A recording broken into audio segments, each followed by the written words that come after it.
Doctor পাছ কৰা সকলো মানুহে চৰকাৰী চাকৰি নাপায়।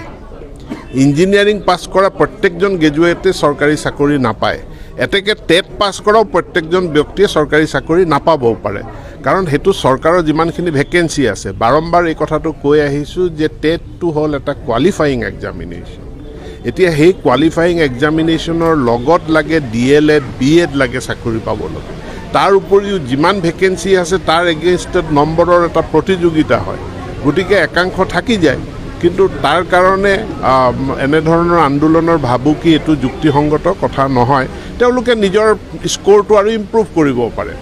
এবাৰ টেট দিলে নম্বৰ এটা পালে, সেই নম্বৰ যদি চাকৰি নাপায় আকৌ এবাৰ দিয়ক তেওঁলোকে টেটটো দি পেলাই স্ক'ৰটো ইম্প্ৰুভ কৰক। আনকি হায়াৰ ছেকেণ্ডেৰী পৰীক্ষাৰ তাতো নম্বৰটো ইম্প্ৰুভ কৰাৰ কাৰণে তেওঁলোকৰ সুযোগ সুবিধা আছে। ডক্টৰ পাছ কৰা সকলো মানুহে চৰকাৰী চাকৰি নাপায়। ইঞ্জিনিয়াৰিং পাছ কৰা প্ৰত্যেকজন গ্ৰেজুৱেটে চৰকাৰী চাকৰি নাপায়। এতেকে টেট পাছ কৰাও প্ৰত্যেকজন ব্যক্তিয়ে চৰকাৰী চাকৰি নাপাবও পাৰে, কাৰণ সেইটো চৰকাৰৰ যিমানখিনি ভেকেঞ্চি আছে। বাৰম্বাৰ এই কথাটো কৈ আহিছোঁ যে টেটটো হ'ল এটা কোৱালিফাইং এক্সামিনেশ্যন। এতিয়া সেই কোৱালিফাইং এক্সামিনেশ্যনৰ লগত লাগে DLED, BEd লাগে চাকৰি পাবলৈ।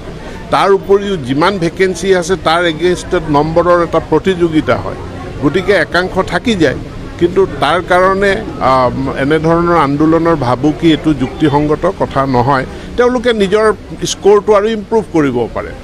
এবাৰ টেট দিলে নম্বৰ এটা পালে, সেই নম্বৰ যদি চাকৰি নাপায় আকৌ এবাৰ দিয়ক তেওঁলোকে টেটটো দি পেলাই স্ক'ৰটো ইম্প্ৰুভ কৰক। আনকি হায়াৰ ছেকেণ্ডেৰী পৰীক্ষাৰ তাতো নম্বৰটো ইম্প্ৰুভ কৰাৰ কাৰণে তেওঁলোকৰ সুযোগ সুবিধা আছে। ডক্টৰ পাছ কৰা সকলো মানুহে চৰকাৰী চাকৰি নাপায়। ইঞ্জিনিয়াৰিং পাছ কৰা প্ৰত্যেকজন গ্ৰেজুৱেটে চৰকাৰী চাকৰি নাপায়।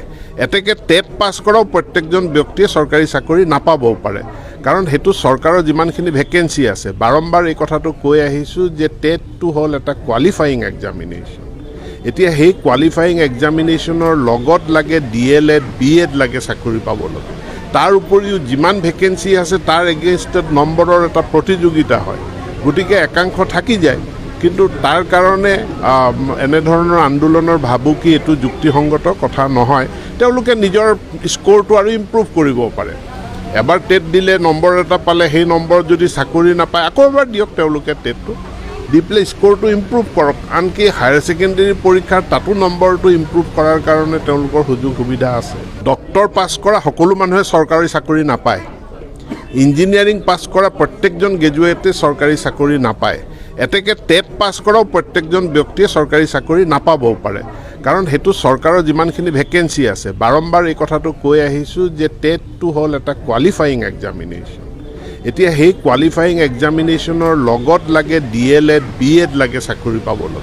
তাৰ উপৰিও যিমান ভেকেঞ্চি আছে তাৰ এগেইনষ্টত নম্বৰৰ এটা প্ৰতিযোগিতা হয়, গতিকে একাংশ থাকি যায়। কিন্তু তাৰ কাৰণে এনেধৰণৰ আন্দোলনৰ ভাবুকি এইটো যুক্তিসংগত কথা নহয়। তেওঁলোকে নিজৰ স্ক'ৰটো আৰু ইম্প্ৰুভ কৰিব পাৰে। এবাৰ টেট দিলে নম্বৰ এটা পালে, সেই নম্বৰ যদি চাকৰি নাপায় আকৌ এবাৰ দিয়ক তেওঁলোকে টেটটো দি পেলাই স্ক'ৰটো ইম্প্ৰুভ কৰক। আনকি হায়াৰ ছেকেণ্ডেৰী পৰীক্ষাৰ তাতো নম্বৰটো ইম্প্ৰুভ কৰাৰ কাৰণে তেওঁলোকৰ সুযোগ সুবিধা আছে।